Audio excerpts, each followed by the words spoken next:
Sobrang init nga ng panahon ngayon kaya naisipan kong gumawa ng chocolate cake ice cream. At ice cream, chocolate, chocolate ice cream pala. Ayan guys, ito ang ginagamit ko, fudgy bar, para sa ating chocolate cake ice cream.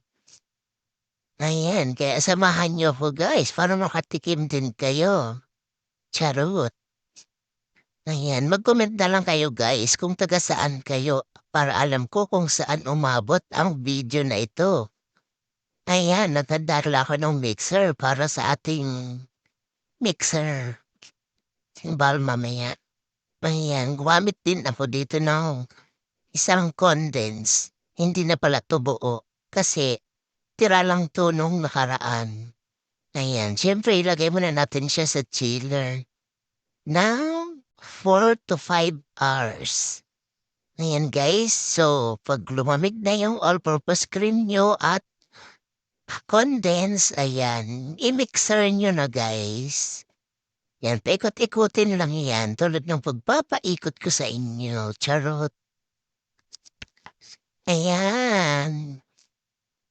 So pag fumi-fumi na yan guys, okay na yan.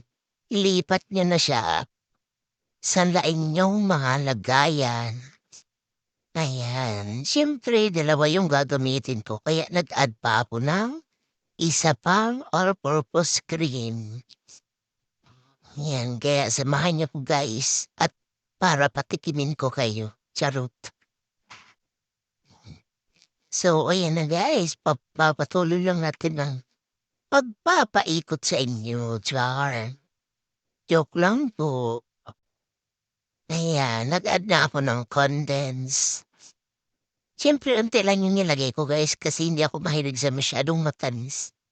Kaya nasa inyo na po yun kung gusto niyo pong dagdagan. Ayan. At Hershey's pala yung ginamit ko dyan with chocolate. Yan guys, grabe, sobrang sarap. Sobrang init kasi ngayon kaya nagkikrib kami ng chocolate ice cream. Ayan. Patuloy lang natin ang pagpapaikot din guys. Ay na, tapos na.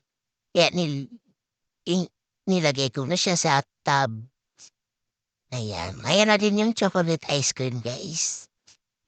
Yan, tapos na. At yung anak ko naman, sobrang excited na. Kaya gusto niya nang ilagay sa freezer. Siyempre sabi ko, wag mo nga. I-flex ko pa yan sa mga viewers ko. Ayan na. So, ayan na guys. Ilalagay na po natin siya sa freezer in 6 hours or overnight. So, ayan guys. Comment kayo sa baba para, mabigyan ko kayo. Ayan. Bye guys. See you on next vlog.